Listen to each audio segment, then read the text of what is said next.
Hello বন্ধুরা, আজকে আমি কী রান্না করেছি দেখো তোমরা। এঁচোড় চিংড়ি করেছি, এগুলো সব বাড়ি বাড়ি দিতে হবে। দেখো এরকম রান্না করে কে কে বাড়ি বাড়ি দাও একটু কমেন্ট করে জানিও। এই যে এখনো নিম পাতাটা কমপ্লিট হয়নি, নিম পাতাটা হলেই আমার রান্না হয়ে যায়। দেখো আরও কি রান্না করেছি তোমাদের দেখাচ্ছি। একটা ডিমের করে রেখেছি পোস্ত করে। আর এই যে আমের চাটনি। আমার এখন রান্নার খুব ঝামেলা, একটা চিনি ছাড়া একটা চিনি দেওয়া। আর এই যে কলাইয়ের ডাল করেছি। দেখো এই রান্না, আর কিছুই করিনি। একটু বড়া ভাজবো নাকি দেখি। আগে যা রান্না করতাম তাই খাওয়া যেত, এখন তোমার দাদা ভাইয়ের সুগার হয়ে খুব সমস্যা, এটা খাবো না ওটা খাবো না।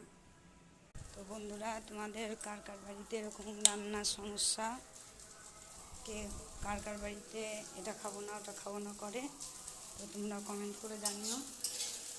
আমার দাদাভাইয়ের তো একদিকে সুগার, একদিকে হার্টের পেশেন্ট, যাই সব কিছুই খাওয়া বারণ, বেঁচে পড়ছে রান্না করতে হয়। আমার খুব অসুবিধা, এটা খাবো না, ছেলে বলবে এটা খাবো না, ওর বাবা বলবে এটা খাবো না, মেয়ে বলবে ডিম খাবো না। আমার বাড়িতে অনেক সমস্যা, আমি যা পাই তাই খাই, না পাই না খাই।